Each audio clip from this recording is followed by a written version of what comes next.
Olá, frequentadores e médios do Centro Espírita Leon Denis. Hoje nós viemos falar sobre a nossa revista de estudos espíritas, a nossa revista mensal da casa. E graças ao apoio da direção e da equipe de voluntários, a nossa revista não parou durante esse período de pandemia, de isolamento social. E viemos falar sobre o kit promocional referente ao primeiro semestre. O kit é composto por 6 revistas referente aos meses de janeiro a junho, no valor apenas de R$ 40. Adquira já a nossa revista e ajude a editora a manter esse lindo projeto. A aquisição da revista pode ser feita na nossa livraria física ou em nossa livraria virtual.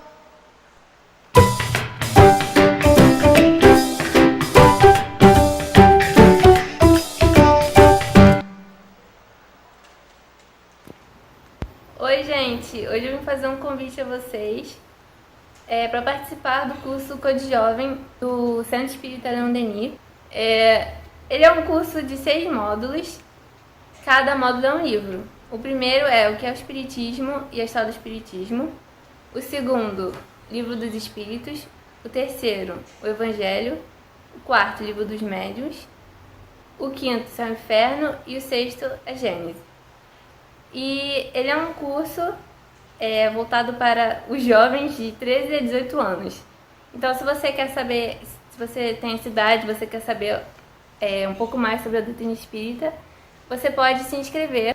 Ele ocorre todos os sábados de 1 às 2h30. E se você tiver interesse, você pode se inscrever aqui, nesse e-mail. E é só você mandar um e-mail para lá, que as aulas já vão começar de novo nesse próximo semestre. E é isso. Obrigada. Calma aí. Calma aí. Tá. Oi, gente.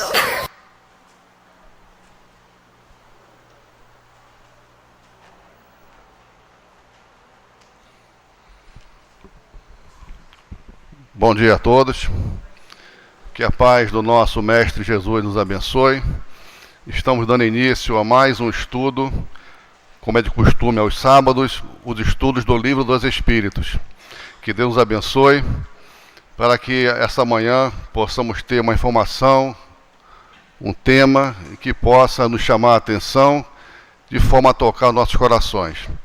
Dando as boas-vindas também aos companheiros que nos acompanham pela internet. Estamos aqui sintonizados com a nossa casa, o Centro Espírita Leon Denis, diretamente da cidade do Rio de Janeiro, em Bento Ribeiro. Para nós refletirmos no dia de hoje,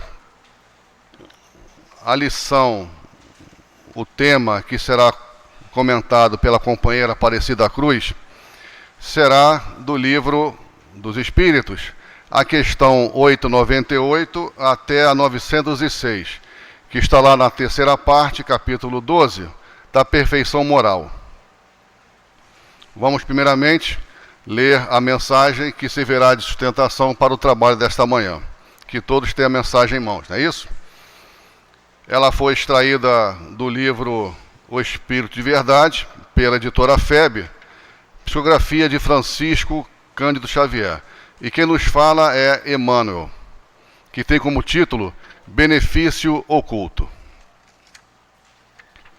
Nos fala assim então Emmanuel: não saiba a vossa mão esquerda o que oferece a direita. É a lição de Jesus que constantemente nos sugere a sementeira do bem oculto.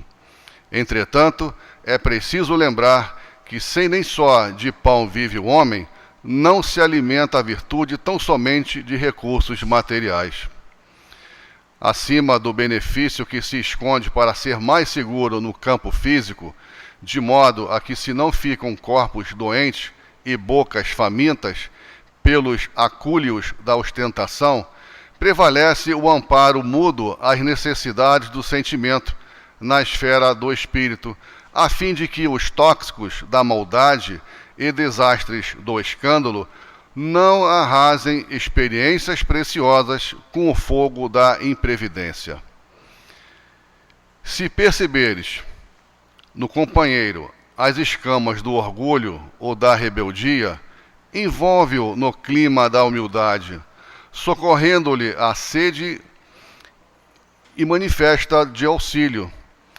E se presenciaste a queda de alguém no caminho em que jornadeias, alonga-lhe os braços de irmão para que se levante, sem exagerar-lhe os desajustes com a referência insensata.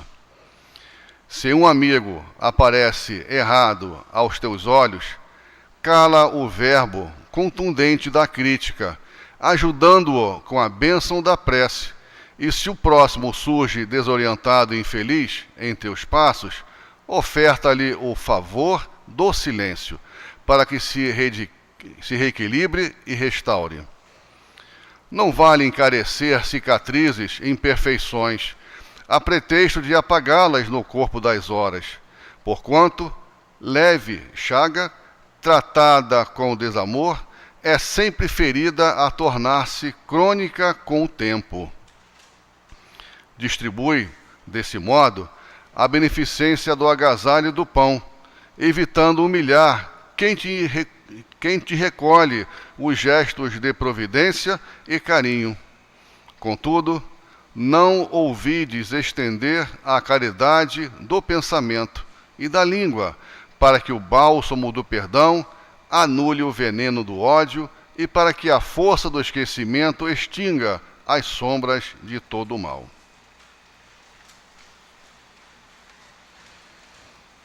Então, em torno dessa lição, que nesse instante iremos fazer a nossa prece, e em seguida ler as questões, algumas questões que a companheira Cidinha sinalizou para me ler, e em seguida iremos passar a palavra para ela. Vamos então à nossa prece. Senhor Jesus, amigos espirituais da Casa de Leon Denis, guia e mentor espiritual que nos acompanha, é com muita alegria, Senhor, em nossos corações, que aqui estamos mais uma vez dando início a mais um trabalho cristão, a mais um trabalho em torno das obras de Allan Kardec, o Livro dos Espíritos. Pedimos, Senhor, que ampare a todos nós aqui presentes, ampare também os companheiros que nos acompanham à distância, e especialmente, Senhor, a nossa companheira Aparecidinha, que fará uso da palavra. E nesse instante, Senhor, em nome da esfera superior aqui presente, em nome de Jesus, mas sobretudo, Senhor, em nome de Deus, pedimos a permissão para iniciar os estudos desta manhã aqui em nossa casa. Que assim seja, Senhor, graças a Deus. Vamos então ler algumas questões do Livro dos Espíritos, e a primeira que a companheira pediu para ler, ela não está impressa no papel que vocês têm em mãos, tá? Houve uma falhazinha, mas vamos lá. É a questão 898.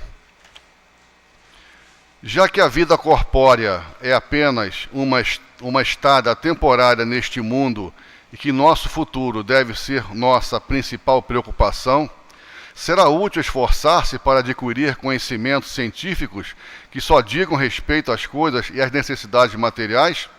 Resposta: sem dúvida. Primeiramente, isso vos coloca em condições de aliviar vossos irmãos. Depois, vosso espírito subirá mais depressa, se já tiver progredido em inteligência. No intervalo das reencarnações, aprendereis em 1 hora o que vos exigiria anos na vossa terra. Nenhum conhecimento é inútil. Todos contribuem mais ou menos para o progresso, porque o espírito perfeito deve saber tudo e porque, se o progresso deve cumprir-se em todos os sentidos, todas as ideias adquiridas auxiliam o desenvolvimento do espírito. Questão 899. De 2 homens ricos, um nasceu na opulência e nunca conheceu a necessidade. O outro deve uma fortuna ao seu trabalho. Ambos a empregaram exclusivamente em sua satisfação pessoal. Qual é o mais culpado? Respondeu assim a esfera superior: aquele que conheceu os sofrimentos. Ele sabe o que é sofrer, conhece a dor que não alivia e, muito frequentemente, nem se lembra mais dela. Questão 900. Aquele que acumula incessantemente e sem fazer o bem a pessoa alguma, encontra uma desculpa válida na ideia de que acumula para deixar maior soma aos seus herdeiros? É um compromisso com a consciência má.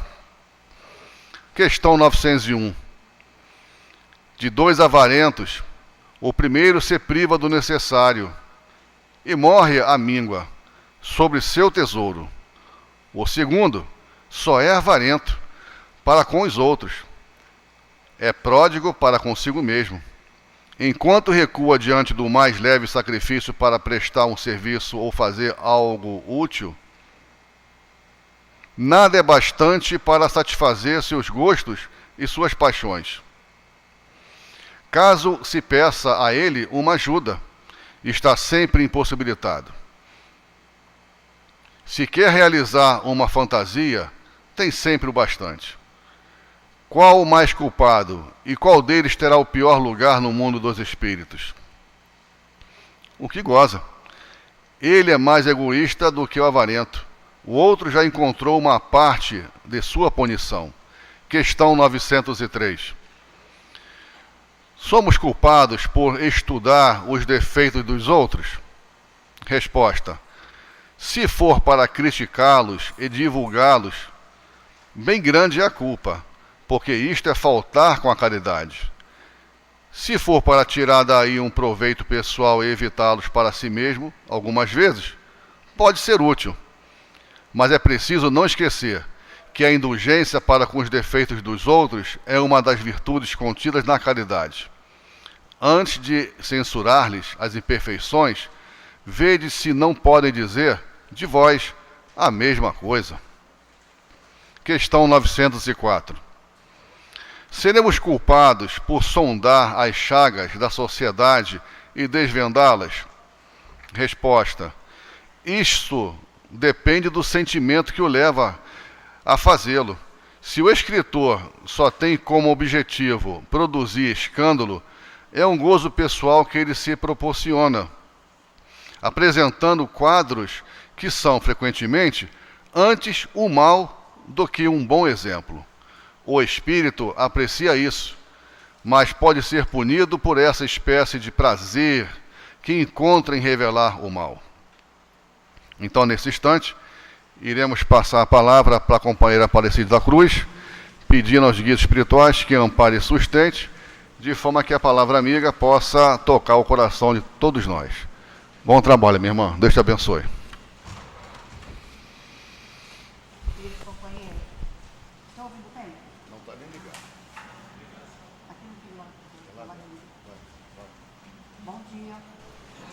Foi? Foi. Então vamos lá, muito bom dia a todos, não é? Muito felizes por estarmos na Casa Espírita, muito felizes. É só a gente pensar um pouquinho, quantos gostariam de estar aqui, nesse momento, usufruindo dessa psicosfera, né? Bela, harmônica, pacífica da Casa Espírita, e não puderam estar aqui, certo? Com certeza, aqueles que estão sintonizados pela internet, sabemos que vamos estar recebendo as bênçãos da mesma forma que nós estamos recebendo. Então, o trabalho é o mesmo. Mas vamos lá. Então, com o nosso pensamento, com o nosso sentimento, bem ligado a essa direção espiritual, aos nossos benfeitores espirituais, vamos mergulhar no estudo de hoje, que a gente quer chamar a atenção para um detalhe. Como a doutrina espírita atinge todos os senões da vida. E nessa semana, que estamos encerrando hoje, não é? Aqueles de nós que estamos fazendo aqui em nossa casa o curso Obras Póstumas, a aula foi sobre quando Kardec recebe a notificação de que ele vai ser aquele que vai conduzir todo um trabalho de uma doutrina nova que estava por surgir. E a palavra dos Espíritos para com Kardec, nós não vamos entrar em detalhes, só queremos pegar uma frase. Para quem quiser ler Obras Póstumas, a lição é a primeira revelação da minha missão. a mensagem dia 30 de abril de 1856. Kardec anteriormente começa a explicar como estavam as circunstâncias no momento em que acontece essa mensagem. O espírito não se identifica e há um momento em que o espírito diz assim: quando o sino soar, deixá-lo-eis, apenas aliviareis vosso semelhante, individualmente, o magnetizareis a fim de curá-lo. Depois, cada um no posto que lhe foi preparado, pois tudo será necessário, uma vez que tudo será destruído, ao menos por um instante. Não haverá mais religião, e uma será necessária, porém verdadeira, grande, bela, digna do Criador. Só uma será necessária, porém verdadeira, grande, bela e digna do Criador. Então nós queremos iniciar o nosso comentário falando sobre como nós devemos valorizar a doutrina espírita, valorizar o estudo da doutrina espírita, valorizar os momentos de estudo.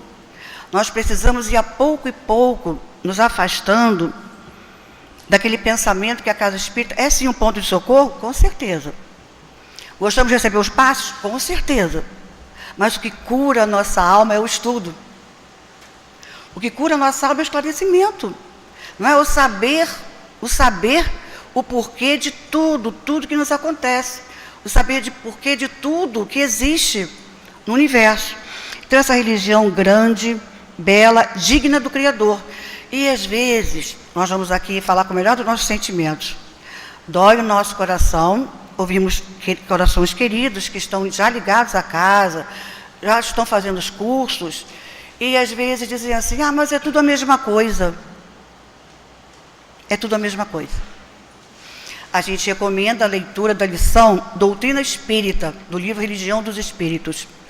Esse livro é de Emmanuel, e ele se prende exatamente essa terceira parte do livro dos Espíritos, onde ele vem dizer, né, a doutrina deve ser o nome do nosso nome. Ele vai dizer vários itenzinhos de nós assumirmos essa visão espírita do mundo, olharmos o mundo com o olhar que a doutrina espírita nos faz ver. Tudo tem o seu porquê, tudo tem o seu senão, tudo tem a sua justificativa. E quando vemos alguns corações dizerem assim, tudo a mesma coisa, está faltando o quê? Para ele achar que tudo é a mesma coisa. O que está faltando? Aprofundamento. Não é? Está faltando um aprofundamento doutrinário. Porque quando eu aprofundo, eu entendo que não é tudo a mesma coisa.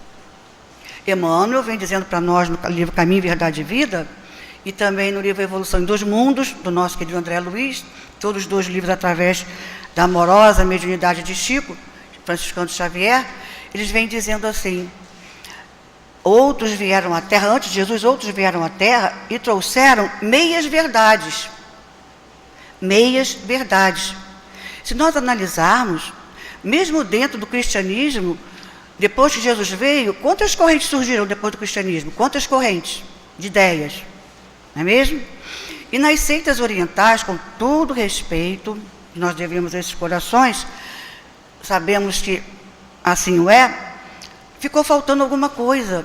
Algumas delas apregou que você precisa de um lugar para estar, você precisa de uma música para poder elevar o seu pensamento, você precisa de uma série de senões exteriores para você se conectar com a espiritualidade superior, com Deus. E, por acaso, uns dias conversando com uma amiga de determinada linha oriental, conversávamos sobre determinado antroposofia, Rudolf Steiner. Quem conhece a antroposofia, conhece Rudolf Steiner.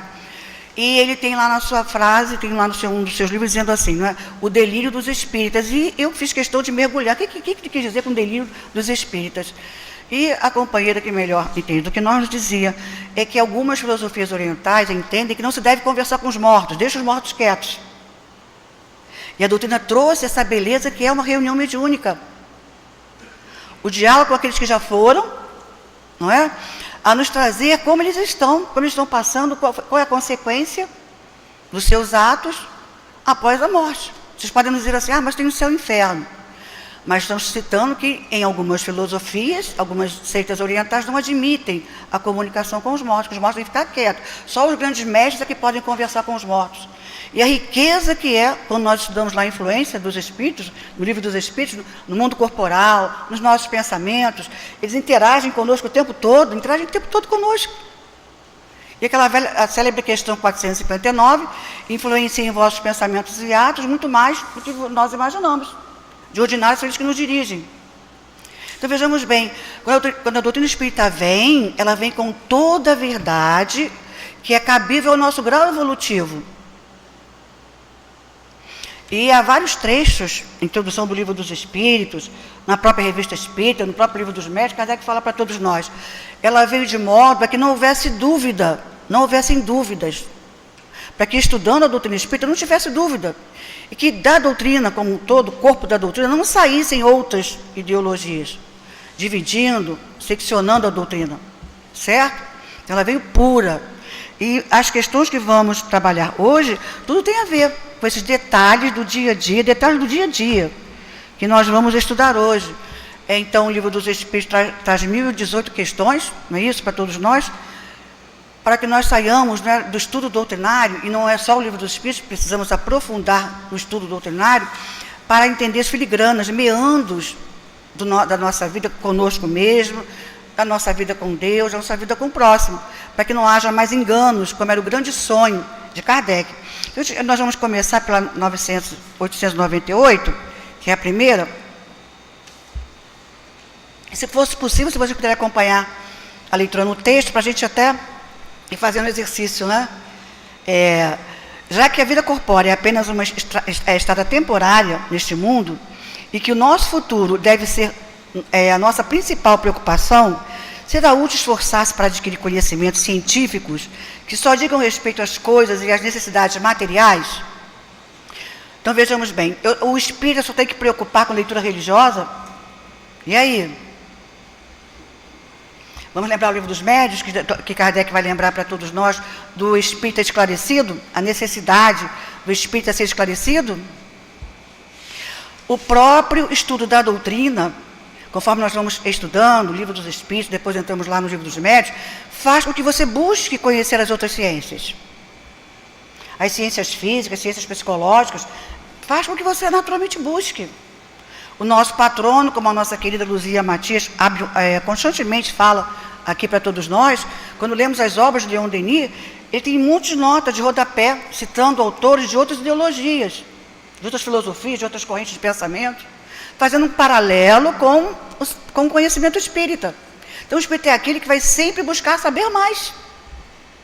Sempre buscar saber mais. E o espírito responde, sem dúvida, primeiramente, isso vos coloca em condições de aliviar vossos irmãos. Quem mais conhece, mais ajuda. Jesus já dizia, né? Aquele que mais tem, mais será cobrado. Então, quanto melhor eu conhecer determinadas áreas de conhecimento, muito melhor eu vou estar instruído para dar detalhes e com conhecimento espírita, já trazendo o viés da doutrina espírita, para aquele que me pergunta. Já trazendo a conotação moral, né, enfoque moral da doutrina espírita. Então, é um dever do espírita ampliar os seus conhecimentos. É um dever moral.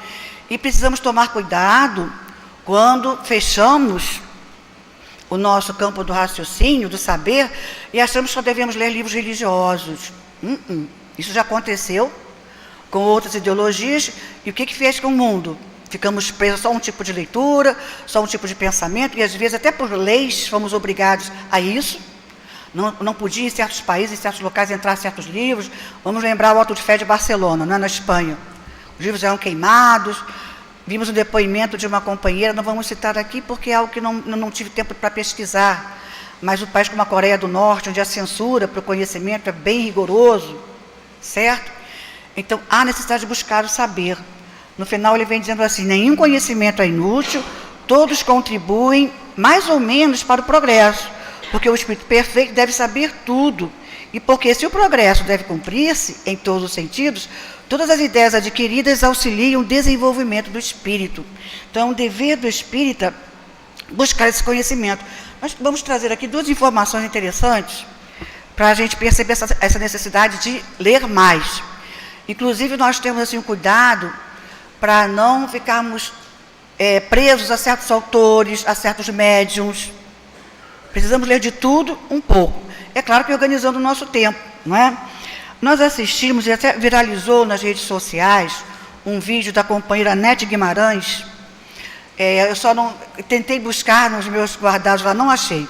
No meu arquivo não consegui achar, para dizer exatamente qual é o endereço. Mas acho que vocês devem ter visto que em vários grupos tiraram um pequeno trecho da palestra da Nete Guimarães, onde ela vinha nos afirmando que começaram a perceber, em determinadas escolas, em determinados lugares, que depois que a direção da escola, em determinada cidade, em outros lugares também, começou a fazer com que os alunos lessem mais poesia, trabalhassem mais a poesia, a criança foi ficando mais inteligente, o jovem também foi absorvendo melhor certos conhecimentos.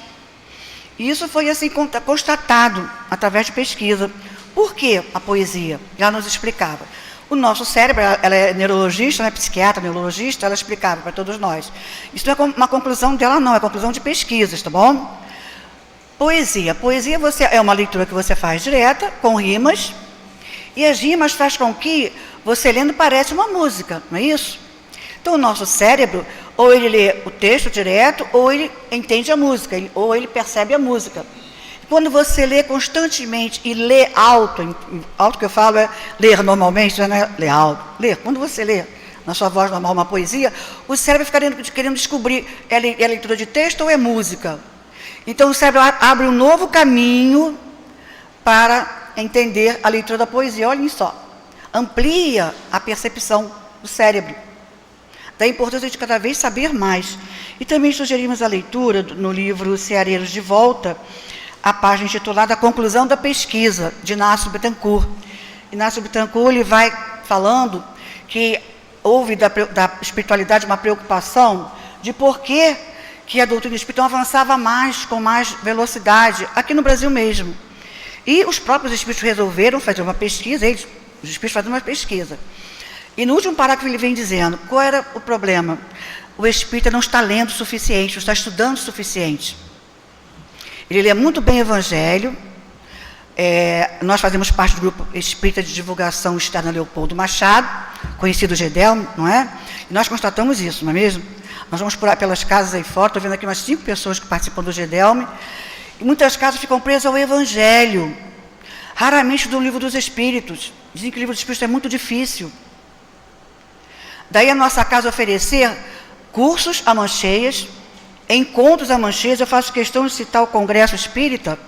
No Congresso nós juntamos 7 itens para ver como a casa se preocupa, a direção espiritual e a direção material, faz com que se preocupa com que nós venhamos ampliar esse conhecimento. Então no Congresso a gente tem Espiritismo e Ciência, onde se estuda a tecnologia associada à doutrina espírita, o porquê da ciência, tudo isso, não é mesmo?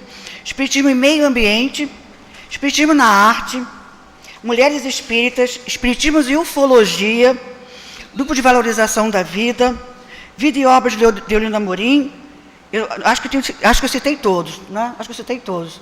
Então, vejamos bem, sem falar do encontro de medicina espiritual, tem 3 áreas, né? A doutrinária, a científica e a atualidades, encontro de mediunidade. Então, a casa oferece diversos campos de conhecimento. Fora esses eventos, como vai acontecer amanhã, com certeza o nosso Lawson vai tocar de novo no assunto, para ampliarmos o conhecimento. Então, o espírito é alguém que tem que buscar constantemente esse conhecimento. Sim, não citei, esqueci de citar, o Espiritismo e Psicologia, também temos um encontro de Espiritismo e Psicologia, e encontros sobre dependência, certo? Dependências. E o Fórum de Voluntários que acontece esse mês também, certo? Eu vou ter que avançar aqui, o relógio está correndo, não é? As próximas perguntas têm tudo a ver com a questão moral. O amadurecimento, maturidade do senso moral, que é a utilização da fortuna e o uso que fazemos das informações que nos chegam de outras pessoas, ou que nós mesmos descobrimos o comportamento de outras pessoas.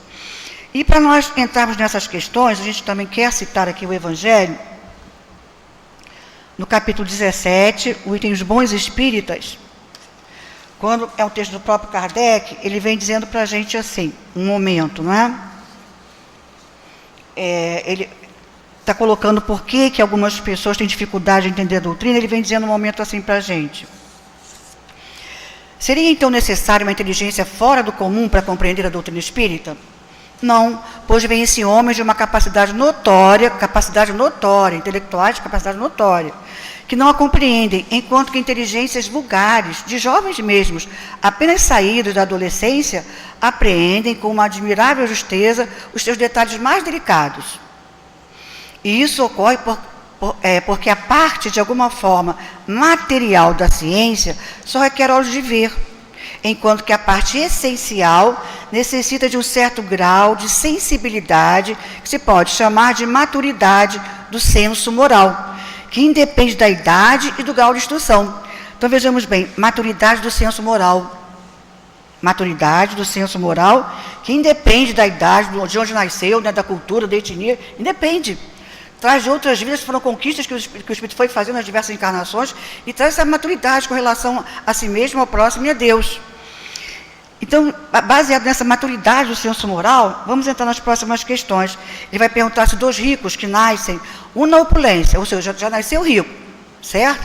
E o outro, com muito sacrifício, foi construindo a sua fortuna. Veio lá da simplicidade, da pobreza, e foi a pouco e pouco, com o suor do rosto, construindo a sua fortuna.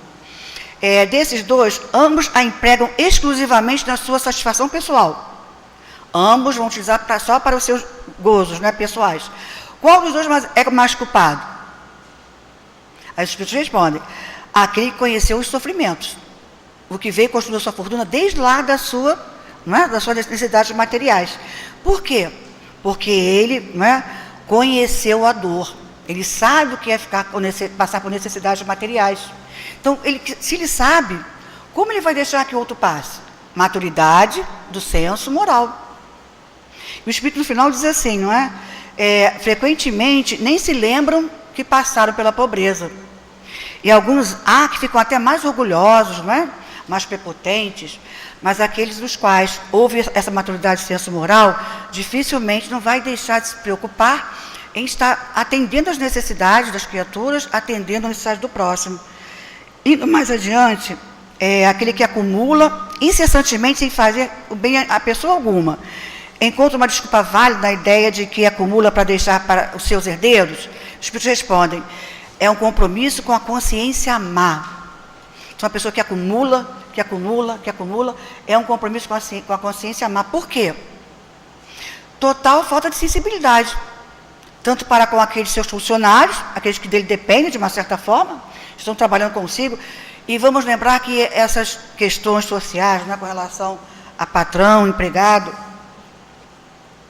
vem daí, vem desse sentimento de muito orgulho, em que quando aqueles que estão com poder econômico se acham no direito de, às vezes, não é, retornar para aqueles dos quais ele depende da mão de obra, da forma que eles quiserem, como eles acham que devam fazer, e algumas vezes até se aproveitando das próprias leis do país em que eles estão vivendo. E de uma outra forma também, às vezes, aqueles de nós que estamos como empregados, como funcionários, às vezes queremos extrapolar, no sentido de queremos para nós salários que às vezes não condizem com o real sacrifício, com o real trabalho que executamos. Maturidade do senso moral, tanto para aquele que vai ser o patrão, quanto daquele que vai receber o salário de alguém que lhe emprega. Então, quando há essa maturidade de senso moral, se estamos com a questão financeira, se somos nós que somos os empregadores, vai haver justiça, não é? Nós nunca mais esquecemos uma frase que Luiz Antônio Mileco usou aqui na tribuna, um coração muito queridíssimo nosso, aqui de nossa casa. Ele dizia, né, eu não sou deficiente visual, não, eu sou cego mesmo. Ele dizia assim, não gostava desses nomes técnicos, né? Eu sou cego mesmo, pode me chamar de cego. Um amor de pessoa. Ele fazendo uma palestra em torno das provas da riqueza e da miséria, ele nos trazia a seguinte reflexão: a riqueza, como instituição, é injusta, porque aquele que acumula, está com seu coração petrificado. Não tem a sensibilidade para perceber as necessidades daquele outro, que às vezes está ali prestando seu serviço, ele depende do serviço daquele da portaria, daquele da recepção, daquele servente, daquele que serve café, daquelas funções mais simples. Ele depende, mas ele não entende o processo. Então, a riqueza, como forma de vida, é injusta. E aqueles que tiverem a maturidade e senso moral vão trabalhar, vão correr atrás de forma que não sejam injustos, e nós já conhecemos várias empresas, já que eu não tive tempo hábil para pesquisar, mas as notícias, nós gostamos de estudar essa área do conhecimento, sabemos o quantos empresários já estão buscando esse caminho, não é? Já entendem que um funcionário, cada vez mais também estamos ficando independentes, trabalhadores livres, sem precisar que uma empresa sustente a tantos, o livre mercado, não é tudo? Está chegando aí com as novidades, e cada vez mais esse processo vai ser mais justo, cada vez mais justo. Nós vamos passar para 902. Seremos irrepreensíveis por cobiçar a riqueza, quando é pelo desejo de fazer o bem? Conhecemos muitas pessoas que assim o fazem, assim o dizem, que vão ganhar na loteria, e assim que ganhar vai dividir, vou dar 50%, né? Todo o processo. A gente quer lembrar aqui, lembrando sempre Jesus, não é? Vamos lembrar de Jesus. Vamos lembrar que Zaqueu, quando encontra com Jesus, assim que ele vê Jesus, ele sente, ele percebe, não é, todo o magnetismo do Cristo, e vamos lembrar que para entender esse magnetismo do Cristo, Zaqueu também já tinha dentro de si algo trabalhado. Porque quantas pessoas estiveram diante de Jesus e não se modificaram? Madalena se modificou. Paulo de Tarso, não é, deu aquela guinada moral, certo? Quantos o olhar de Jesus, o magnetismo de Jesus transformou? E quantos outros não transformou para chegar até a cruz? Então, Zaqueu já trazia em si alguma maturidade de senso moral. Mas o que a gente muito luta são as circunstâncias à nossa volta. Há um momento aqui, que eu não vou pesquisar agora, em que os espíritos dizem, né? Quando você mergulha no corpo... desculpa, isso é Joana de Ângeles, no livro Momento de Saúde e Consciência. Lá no capítulo que ela vai falar sobre a consciência e o dever. Quando mergulhamos na carne, ficamos escravos do corpo físico, da vida física, da vida do corpo físico, onde o magnetismo, que nós vamos também falar um pouco sobre isso, influencia muito. Então, às vezes, trazemos já conquistas de encarnações passadas, mas reencarnamos numa família com poder econômico alto, em que reina muito egoísmo. Se não vigiarmos muito o sentimento, nós mergulhamos naquele magnetismo da família, do psiquismo da família, e abafamos esse lado melhor. Tivemos essas quartas-feiras passadas, encerramos na última quarta-feira, o capítulo 16, em que um dos espíritos vem falar, não é? A riqueza excessiva, ela acaba destruindo os bons sentimentos, ela traz uma ilusão para aquele que a tem, certo? Então a pergunta, será justo eu querer a riqueza para ajudar o próximo? Olha o que os espíritos respondem. O sentimento é louvável, sem dúvida, quando é puro. Esse desejo, porém, será sempre bastante desinteressado e não esconderá nenhuma segunda intenção pessoal, certo? Nós soubemos saiu na mídia, né, quando aconteceu, não sei se vocês lembram disso, acho que deve ter uns 4 ou 5 anos, um padre italiano, ele ganhou 3 vezes seguidas numa loteria, não sei quais esses jogos de azar, não é? Na Itália. E ele, com aquele dinheiro, ele conseguiu ampliar sua obra, lá na Itália mesmo, não é? Beneficiar muitas outras instituições, com o dinheiro que ele ganhou 3 vezes em seguida. Foi muito comentário da mídia, não sei se vocês lembram disso. Eu não trouxe aqui nenhum link para que vocês venham procurar, mas foi muito comentado na mídia. Nós vamos entrar agora nas questões com relação a observar o comportamento do próximo. E antes de entrar nesse assunto, não vamos poder deixar de lembrar que a doutrina muito nos esclarece com relação à questão dos fluidos. Vivemos mergulhados no fluido cósmico universal. Aprendemos com a doutrina espírita, não é? Deus, Espírito e Matéria, os 3 elementos da natureza. Deus, o Criador, o mundo material e os espíritos. Nós somos seres pensantes. O restante, todo o restante do universo, tudo que é matéria e fluido é matéria, existe a nosso favor. Alguns autores usam a expressão, não é? É o material pedagógico de Deus para que nós venhamos a nos educar no processo evolutivo. Então, mergulhado nesse fluido cósmico universal, todos estamos mergulhados nele, o universo inteiro, certo? Cada planeta tem lá a sua psicosfera conforme os seus habitantes. Cada país vai ter a sua psicosfera conforme os seus habitantes. É só nós observarmos o nosso planeta Terra, não é? Vamos imaginar lá a Finlândia, que segundo alguns é o país de primeiro lugar hoje em dia de qualidade de vida. Como deve ser a psicosfera da Finlândia? Seria igual desses países, com todo respeito e as provas que esses corações passam, né? De um Haiti?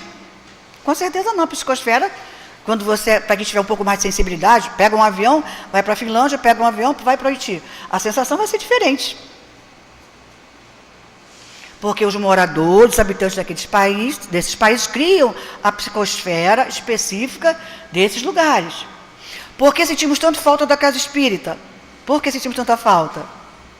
É o prédio físico? Não, não é o prédio físico. É porque aqui se reúnem, vêm para cá pessoas com um ideal superior. Eu quero conhecer, eu quero saber, eu quero entender a Deus, quero cumprir melhor a lei do amor de Deus. Não é um ideal superior? Isso já dá uma qualidade à energia mental que nós trazemos para cá. Então, dessa energia mental, que os espíritos bons são atraímos os bons espíritos, e eles multiplicam, eles mais ainda dão uma qualidade superior a esse nosso desejo de saber, o desejo de ser curado, o desejo da confraternização, o desejo da amizade sincera. Não é essa troca aí, todo mundo querendo cumprimentar, mas não pode abraçar, não é? Não é? Quer abraçar, mas não pode, certo? Então, trazemos o nosso desejo de progredir e eles trazem o amor deles, o saber deles, dessa qualidade, desse campo magnético da casa espírita, que também pode ser na nossa casa o mesmo campo magnético. E nós também trazemos as nossas energias, temos as nossas energias próprias. Cada um de nós tem a sua energia própria. E dentro dessa ideia, como dizia um grande filósofo, nós somos o que pensamos. Nós somos, como diz Leon Denis, nós somos a nossa mais bela obra. Nós somos a construção de nós mesmos. Então eu irradio aquilo que eu sou. E quem tem mais sensibilidade, aqueles que têm uma sensibilidade mais apurada, sabe o que é estar próximo de uma pessoa bem-humorada, otimista, feliz, não é? Que traz a sua vida com elevação, com sentimentos mais elevados, e próximo daqueles corações que estão com suas dificuldades psíquicas, afetivas, depressão. Quem tem sensibilidade sabe exatamente como se sente, certo? Então, em cima desses estudos, nós vamos mergulhar nas próximas questões, lembrando também um outro processo que eu também não tenho como, foi uma experiência pessoal que passamos. Nós estávamos aqui num sábado, tivemos um horário livre, e pedimos permissão aos companheiros da sessão científica do Medicina Espiritual para assistir a aula. Era a aula preparatória para o encontro. Claro, pode sentar aqui, vamos lá estudar. Não por acaso, era o nosso Newton, da sessão científica da sessão científica do Medicina Espiritual, que estava dando a aula, e adorei a aula, né? Adorei. Vou instigar vocês para vocês também virem estudar com a gente. Ele estava falando do campo magnético da Terra, do magnetismo em si, do magnetismo como um todo. E ele trouxe um exemplo que está numa obra de André Luiz, que eu esqueci. E André Luiz vem explicando a questão de você julgar o outro. Tipo assim, não é? Vou criar uma situação fictícia, mas que acontece todos os dias. Eu tenho uma pessoa amiga, tenho muitos amigos, certo? E de repente eu fico sabendo de um comportamento diferente, não muito feliz, de uma companheira. Digamos, fumar. A pessoa fuma. Tinha dificuldade de fumar. Aí eu, para mim, assim, poxa, eu não sabia que fulano fumava. Isso pode ser um vício material, como pode ser um vício moral também, mas vamos ficar só no material, certo? Aí eu vou, de repente, chego para outra pessoa, você sabia que fulano fuma? Sabia que fulano fuma? Eu falo, não. No nosso campo evolutivo, quando essa amiga que eu passei essa informação para ela, encontrar com a outra que eu falei que fuma, o que ela vai pensar imediatamente? Fulano fuma, eu não sabia. Não é assim que nós somos? Não é assim que a gente faz? Não é? A gente logo pensa na pessoa com aquele defeito dela. Então eu jogo esse magnetismo para a pessoa que está querendo vencer, de repente, está querendo sair do álcool, está querendo sair do vício, está querendo sair de qualquer coisa mais problemática, não é? E eu jogo aquela palavra de censura para ela e eu potencializo o seu lado mais frágil. Jesus podia explicar isso na época dele? Não podia explicar isso na época dele. Não podia, não é mesmo? Então daí Jesus dizer para a gente assim, não julgueis, absolutamente não julgueis. Porque olha a sua responsabilidade, olha a irresponsabilidade de você chegar, saber de uma dificuldade moral de alguém, e você começar a tricotar aqui, tricotar ali, tricotar ali. Aquelas outras outras pessoas vão jogar esse pensamento menos feliz em cima daquela outra pessoa. Olha a responsabilidade moral. Isso é muito sério. A gente quer trazer aqui, com relação a isso, a essa responsabilidade, uma experiência que esse grupo Leopoldo Machado esteve numa das nossas viagens, não vou determinar a cidade, nem a pessoa, que não convém, vamos analisar o fato em si. Uma pessoa foi fazer um estudo em torno de passes, fluidos, essas coisas todas, né?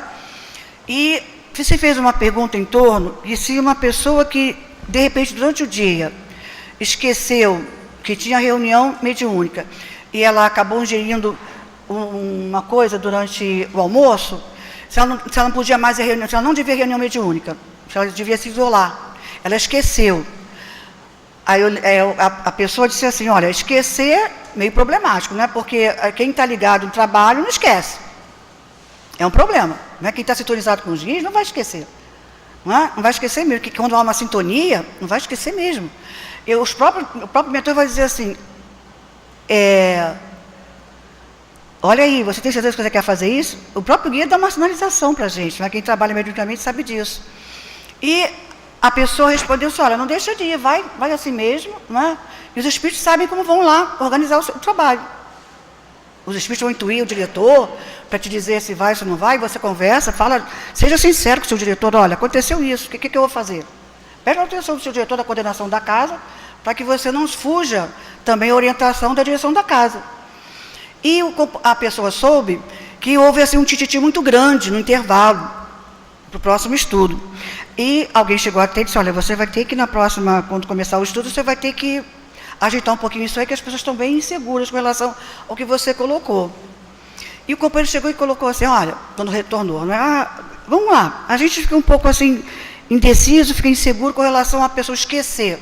Lembrando que esquecer é algo um pouco sério, porque quem está comprometido não esquece. Ele fez questão de frisar. Quem está comprometido não esquece. Aí ele perguntou assim, tudo bem, a gente acha que quem não pode mais nem entrar no trabalho. E quem fez fofoca no dia, pode trabalhar? E quem fez a fofoca? Quem falou mal do outro? Pode? A gente vai ter coragem de chegar para o diretor, falei mal da minha vizinha Bessa. Então, entendemos? Entendemos isso? Então é algo, quando Jesus disse lá atrás, não julgueis para não ser julgado. É o que está aqui na página de hoje, a caridade do sentimento, do sentir. Está aqui com o nosso querido André, não é? Ele vem dizendo aqui, se percebeis no companheiro as escamas do orgulho ou da rebeldia, envolve-o no clima da humildade, socorrendo-lhe a sede imanifesta de auxílio. E se presenciastes a queda de alguém no caminho em que jornadeias, alonga-lhe os braços de irmão, para que se levante, sem exagerar-lhes os desajustes com a referência insensata. Então, veja bem, é o sentimento, é o sentir, é a paciência, é a tolerância. Então, dentro desse pensamento, a gente vai entrar na questão 903. Somos culpados por estudarmos os defeitos dos outros? Resposta. Se for para criticá-lo e divulgá-lo, bem grande é a culpa, porque isso é faltar com a caridade. Se for para tirar daí um proveito pessoal e evitá-lo para si mesmo, algumas vezes pode ser útil. Então, gente, é faltar com a caridade. Nunca vai ser positivo, não é mesmo? A gente está comentando a dificuldade de outro. É claro que uma coordenação de trabalho de uma casa espírita, na direção de uma empresa, quando se percebe algo que vai dificultar o trabalho das pessoas, há necessidade de se conversar. Sem aquele que está sendo informado, passe para o outro. É o meu telefone. Então, vamos lá, não é? A próxima. Seremos culpados por sondar as chagas da sociedade e desvendá-la? Resposta. Isso depende do sentimento que o leva a fazê-lo. Se o escritor só tem como objetivo produzir escândalo, é um gozo pessoal que se proporciona, apresentando quadros que são frequentemente antes um mal do que um bom exemplo. O espírito aprecia isso, mas pode ser punido por essa espécie de prazer que encontra em revelar o mal. Então, vejamos bem, há pessoas que escrevem livros, filósofos, sociólogos, que escrevem livros e analisam o certo comportamento da sociedade, e até por uma questão de pesquisa científica. Se essas pesquisas são feitas com o objetivo de oferecer soluções, e isso é necessário, sabemos que é, oferecer soluções, oferecer diretrizes psicológicas, diretrizes sociais, para que aquele grupo se eleve, não é? E se, digamos assim, construa algo mais positivo, construa algo de melhor, sabemos que é necessário. Sabemos que é necessário e é útil. Mas quando não, a gente vai lembrar aqui o Leon Tolstói, autor que a nossa Ivone do Amaral Pereira recebeu, né, Ressurreição e Vida, um livro belíssimo, Ressurreição e Vida. Ele se tornou um grande amigo espiritual da nossa querida Ivone Pereira. E ele, quando começou a contactar com a nossa Ivone Pereira, ele falava do amargo arrependimento que ele tinha de ter escrito o romance Ana Carnerina, que foi um romance muito conhecido à época, né? Divulgou muito, foi muito divulgado, e que levou muitas pessoas a tirar a própria vida, porque a personagem principal sai da vida de uma forma inconveniente. Também muito se arrependeu do processo.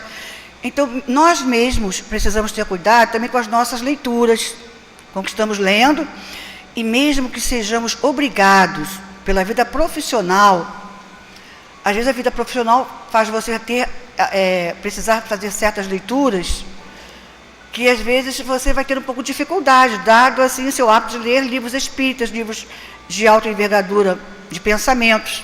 Então a própria profissão às vezes te obriga a isso. Mas sabemos que quando isso acontece, é claro que os nossos espíritos protetores vão estar junto a nós, para que eu veja com um olhar de profissional.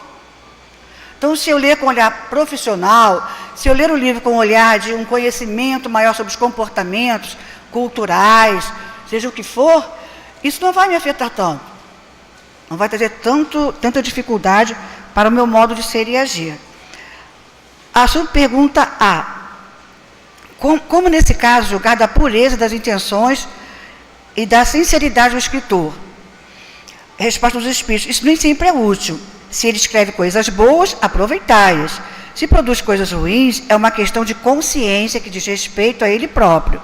Além disso, se ele se empenha em provar sua sinceridade, cabe-lhe apoiar o preceito com o seu próprio exemplo. Eu sei que nós vivemos numa sociedade em que nós assim, estamos pouco habituados à leitura. E segundo estatísticas, só de determinada classe em diante é que as pessoas se aprofundam mais em leituras de muitos autores, diversos autores, mergulham mais nas leituras diferentes. Mas olha o que ele coloca aqui. Não temos como saber qual foi a intenção do autor, mas podemos perceber a sua intenção pela postura que ele tem diante da sociedade. Quando ele faz as suas entrevistas. Porque vocês podem estar pensando assim: meu Deus, mas por que eu tenho que saber isso? Por que eu, como espírita, preciso saber disso? Porque na minha vida de relação profissional, repito, na vida no meu condomínio, onde eu estiver, em algumas vezes eu vou citar alguns autores, vou citar alguns livros. Por mais que às vezes nós podemos dizer assim: não, mas na minha vida dificilmente eu cito livros lidos, dificilmente eu cito. Mas vai chegar um momento em que isso vai ser necessário, que a gente possa ter isso no nosso coração. Vou pegar logo a última questão, para nós irmos adiantando um pouco, fechando o nosso raciocínio. Aquele que faz o bem será repreensível por ter consciência disso e por não confessá-lo, e por confessá-lo a si mesmo. Ou seja, é a pessoa que faz o bem e ele reconhece que está fazendo bem. Ele sabe que está fazendo bem e fica feliz por isso, não é? Resposta: visto que pode ter a consciência do mal que faz, deve também ter a do bem, a fim de saber se age bem ou mal. É pesando todas as suas ações na balança da lei de Deus e, sobretudo, na da lei de justiça, de amor e caridade, que ele poderá dizer se elas são boas ou más, aprová-las ou desaprová-las. Ele não pode, portanto, ser censurado por reconhecer que triunfou das más tendências e ficar satisfeito com isso, desde que não se envaideça, pois então cairia numa outra falha. Então, claro, companheiros, claro que todos nós que já conseguimos fazer o bem, vamos lembrar que na semana passada foi citado que às vezes as pessoas que fazem bem aqui na Terra, elas são muito visadas, elas chamam a atenção, saem na mídia, não é? Vamos lembrar a questão de, logo que começamos na pandemia, aquela senhora que ela foi ao banco, andou não sei quanto tempo a pé, que ela estava sem dinheiro para a condução, ela achou uma carteira não é isso? Achou uma carteira com o cartão do banco em que ela estava, a carteira tinha dinheiro, certo? E ela procurou a gerência do banco para entregar a carteira. Se não me engano, foi mais ou menos isso. E olhem só a lucidez da gerente do banco, que não perdeu a oportunidade. Pediu autorização à companhia e gravou. Acho que a maioria de vocês viu, não é? A maioria viu isso na TV, foi bem divulgado, sim. E a gerente fez as perguntas. Você tinha dinheiro para voltar para casa? Não, não tinha dinheiro para voltar para casa. E você não quis aproveitar o dinheiro que estava na casa? Não, não é meu. Isso foi para a mídia. Olha a maturidade do senso moral. A maturidade do senso moral.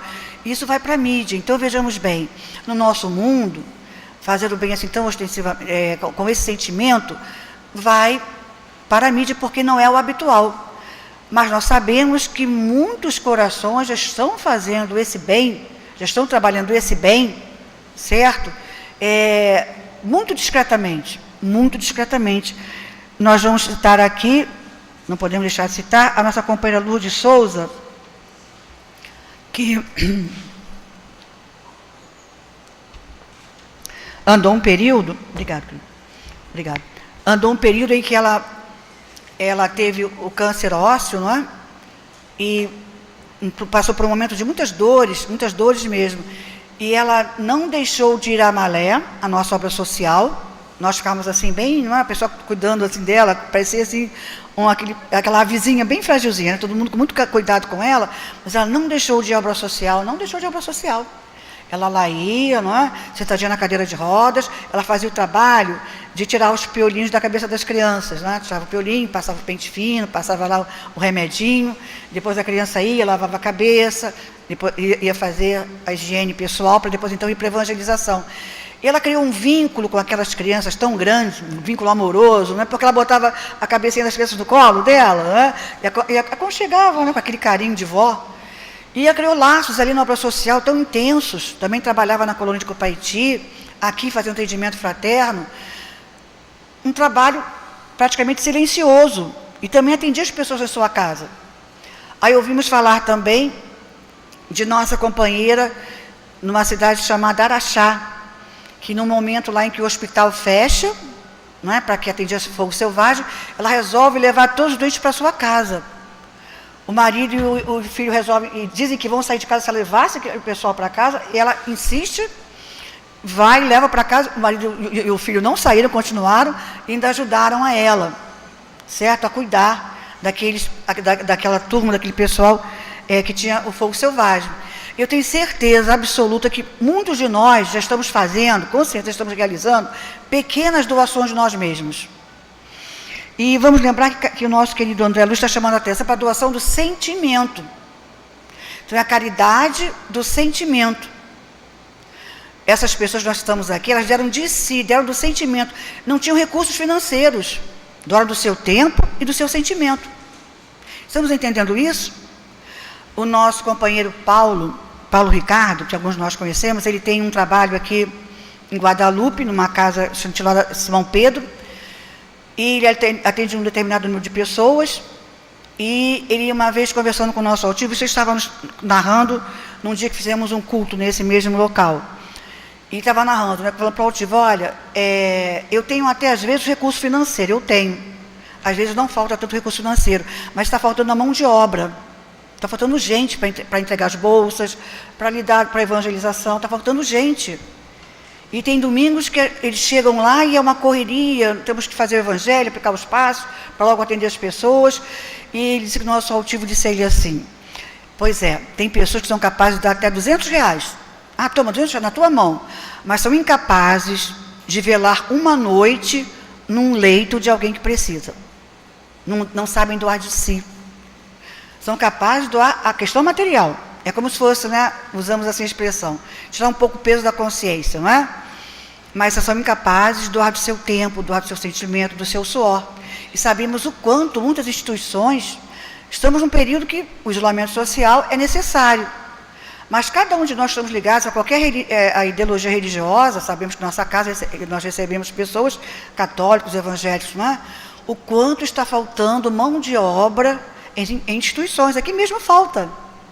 E nossa casa é um grande equívoco. As pessoas pensam, por nossa casa ter uma frequência muito grande, não é intensa nas reuniões públicas, nos cursos, as pessoas pensam que todos os setores estão supridos. Não estão, não. Não é, Érica? Mas não tem. Nelson sabe, todo mundo sabe. Não é mesmo? Falta muito, falta gente para evangelização, falta gente para obra social, falta pessoas para auxiliar aqui em diversos setores, falta muito colaborador, falta muito. É dar do seu tempo, do seu suor, dar do seu sangue. Colaborar, colaboramos. Não estamos censurando quem colabore, não é? Mas precisamos ir um pouquinho mais além. Porque sabemos que para a lei vai valer a qualidade do sentimento que foi colocado. Então nós vamos encerrando aqui o nosso estudo de hoje, fechando, não é, com Jesus. Não julgarmos, e vamos pensar se nós temos um problema, seja ele físico, seja ele moral, que estamos querendo vencer muito, e quando sabemos, de repente, a pessoa que nós mais amamos, um amigo, aqueles que convivem conosco na nossa casa, que nos conhecem bem. Mas vamos imaginar no seu setor profissional, na sua vizinhança, algo que você quer vencer, e você tem os seus amigos, tem as pessoas que você gosta de lidar, e de repente você fica sabendo que alguém passou para outra pessoa essa sua dificuldade. Não é? Como é que fica isso? É a caridade moral, não é? Então que saibamos fazer brilhar a nossa luz, saibamos ter a caridade para com a dificuldade do próximo, como gostaríamos, como queríamos que as outras pessoas tenham a mesma caridade para conosco, e sempre estamos sendo estimulados a vencer as nossas dificuldades. Daí Jesus ter falado para a gente, né? Brilha a vossa luz. É fazer brilhar a nossa luz para que a luz também brilhe no olhar dos outros. Que Deus nos abençoe, que possamos retornar aos nossos lares com muita paz. Agradecemos a companheira Aparecidinha pelo trabalho realizado nesta manhã, sempre com aquele objetivo de tocar os nossos corações, né? Que ela possa estar conosco em outra oportunidade. Que Deus a abençoe. Vamos então dar início ao nosso segundo momento, que é o nosso trabalho de comentário do Evangelho, onde seremos atendidos através dos passes. Esses passes serão realizados através da esfera superior, e os companheiros que nos acompanham à distância também serão atendidos. Basta mantermos sintonizados com a nossa casa. Só um pequeno lembrete. Após nossa prece final, temos um pequeno protocolo de saída, tá ok? Então, fizermos a prece, vamos nos aguardar sentados, tá bem? A lição que será lida agora é uma das lições mais ricas do nosso Evangelho.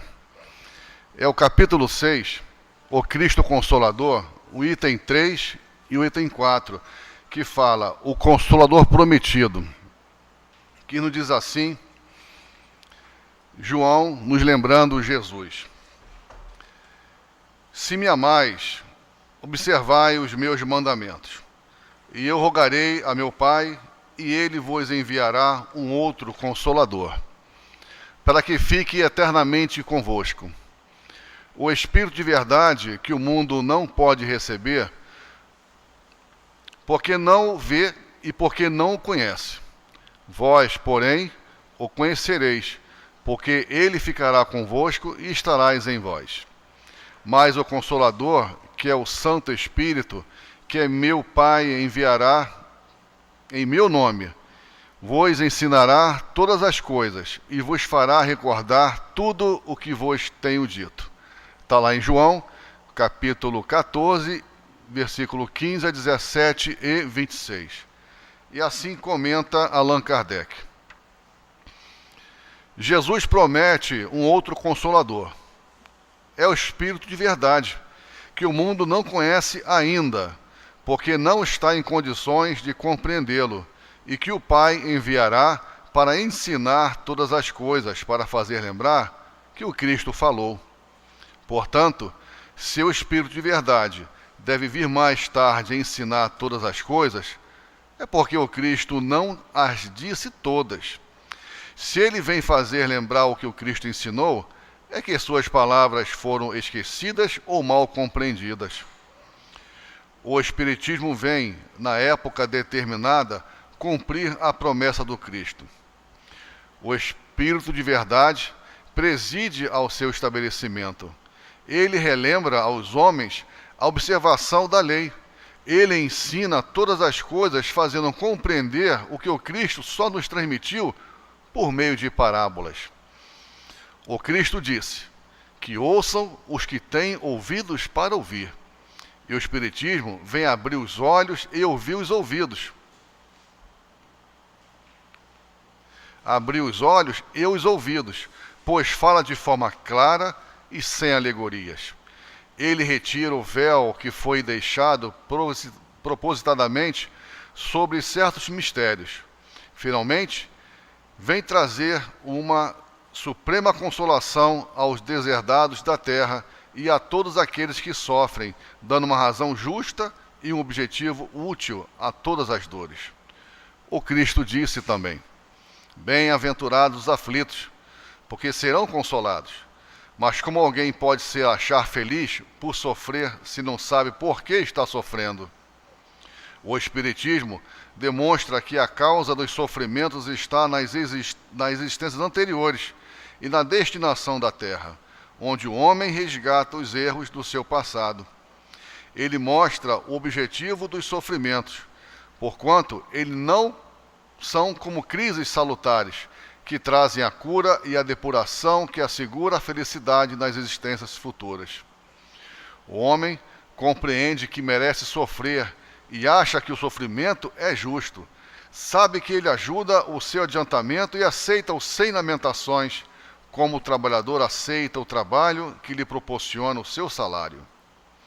O Espiritismo lhe dá uma fé inabalável no futuro, e a dúvida cruel não se apodera mais de uma alma, fazendo com que ele seja os fatos de um ponto de vista elevado. A importância das vicissitudes terrestres desaparece no amplo e esplêndido horizonte que ele abrange, e a perspectiva da felicidade que o espera dá-lhe a paciência, a resignação e a coragem de ir até o final do caminho. Assim, o Espiritismo proporciona o que Jesus disse sobre o Consolador prometido: conhecimento dos fatos, que o faz com que o homem saiba de onde veio, para onde vai e por que está na terra. Retorno aos verdadeiros princípios da lei de Deus e consolação pela fé e pela esperança. Então, assim, em torno dessa lição, queremos fazer a nossa prece e iniciar nosso trabalho que será realizado pelos guias espirituais da nossa casa. Façamos então a nossa prece. Querido e amado Jesus, guias e mentores espirituais aqui presentes da nossa casa. Aqui estamos mais uma vez, após as nossas reflexões desta manhã, receber os passes de que tanto precisamos, Senhor, de forma a nos fortalecer, de forma a nos mostrar o caminho do bem, nos caminhos da paz. Abençoa, Senhor, a todos nós aqui presentes. Abençoa e sustenta também os companheiros que estão à distância, que estão ali acompanhando o nosso trabalho e que também serão beneficiados pelos passes através dos guias espirituais. E assim, Senhor, em nome da esfera superior aqui presente, em nome de Jesus, mas sobretudo em nome de Deus, pedimos então a permissão para comentar a lição desta manhã do Evangelho e iniciar o trabalho dos passes. Graças a Deus. Então, como dissemos, meus irmãos, a lição do Evangelho que nos coube o comentário desta manhã é uma das lições mais ricas para todos nós. É aquela lição que nos mostra, que nos informa o verdadeiro sentido da vida. É aquele momento que passamos a compreender a doutrina espírita fazendo parte da nossa vida, quando entendemos que os guias espirituais estarão sempre ao nosso lado, sustentando, para que a gente possa compreender através do conhecimento, através do esclarecimento, de que realmente a lei é de causa e efeito. Que nós somos responsáveis pelo nosso próprio destino. Que os guias espirituais estão do nosso lado, nos sustentando, para que cada um de nós possamos compreender esta lei e não se ir de contra a essa própria lei, reclamando de Deus, que Deus nos abandonou, que os guias espirituais não existem, que a casa que eu estou indo é uma casa fraca, pensamentos assim, que é puramente compreensível quando estamos passando por dores e dificuldades. Mas a partir do instante que a fé, a vontade de viver, a certeza absoluta da nossa capacidade de superação e que nós estamos aprendendo com a dor, aprendendo com as lutas, com certeza nós retornaremos ao mundo espiritual vitoriosos. O mundo, sim, é de provas e expiações, mas cabe a cada um de nós fazer a parte que nos cabe. E a sintonia com a nossa casa, a sua presença aqui em nossa casa, faz com que esse sentimento, essa vontade de mudança, de superação, esteja fazendo parte da nossa vida. Vamos agradecer a Deus, meus irmãos, essa grande oportunidade de estar em contato com essa terceira revelação que nos trouxe o Espírito de verdade. Que essa revelação, que é a doutrina espírita, está fazendo mudar o nosso ponto de vista. Está fazendo a gente que crie dentro de nós uma vontade muito grande de sobreviver em torno das lutas. Porque quando nós olharmos para o nosso passado, não tenhamos dúvidas. Vamos olhar e dizer assim: quanto valeu a pena lutar? Quanto valeu a pena ser espírita? Quanto valeu a pena tudo que a vida está me oferecendo?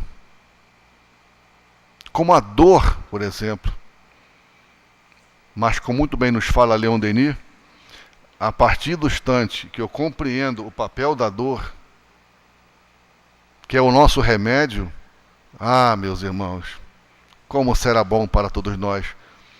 Como está sendo, melhor dizendo, como está sendo bom para nós compreender essas lições que enriquece a nossa alma, que enriquece a nossa vida, onde tiremos de uma forma definitiva, tiremos aquela ideia de desistir desse projeto tão rico que Deus colocou para nós, que é chegar à perfeição. E tudo chegou ao seu tempo. Tivemos lá Moisés, nos trazendo a primeira revelação. Tivemos lá Jesus, nos trazendo a mensagem de amor. Tudo a seu tempo.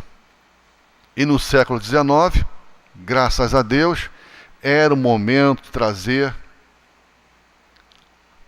o Pentateuco, a doutrina espírita, para nos trazer tantos esclarecimentos, que com certeza está nos fazendo mudar nosso foco, mudar a nossa vontade de perseverar.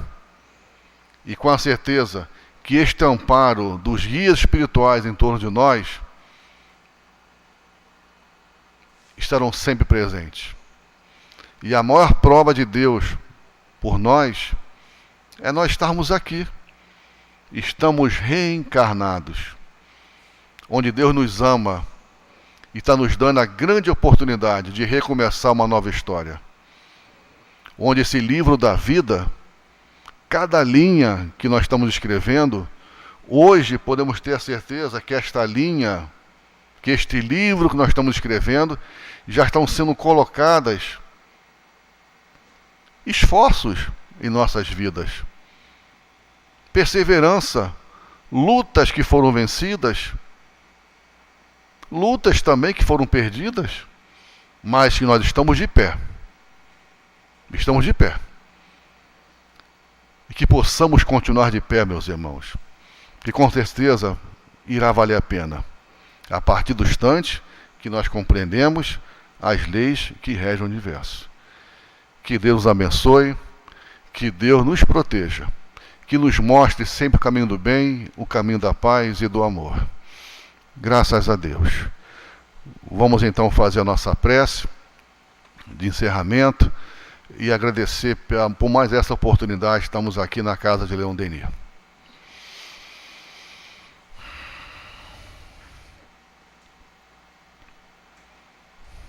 Pai,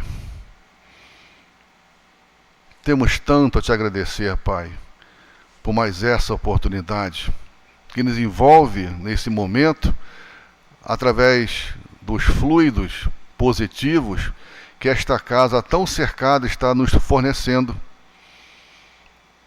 que é o pensamento do amor, da paz e da alegria. Nos ajuda, Senhor, a fortalecer nossa alma. Agradecemos, Senhor, por mais essa oportunidade que tivemos de estudar essa doutrina tão importante em nossas vidas. Fortalece, Senhor, nós trabalhadores, nós frequentadores, os companheiros que nos estão à distância, a direção material da nossa casa, nossos voluntários, funcionários, para que possamos, a cada ano, Senhor, que esta casa permanece com suas portas abertas, atender e receber a todos aqueles que chegam em busca de consolo e de amparo. Obrigado, Senhor, mais uma vez. E nesse instante, Senhor, após tudo que recebemos, a palavra amiga, os trabalhos de paz, encerrar o nosso trabalho desta manhã, dizendo assim: em nome de Deus, em nome de Jesus, damos então, Pai, por encerrado os trabalhos desta manhã. Que assim seja, Senhor, graças a Deus.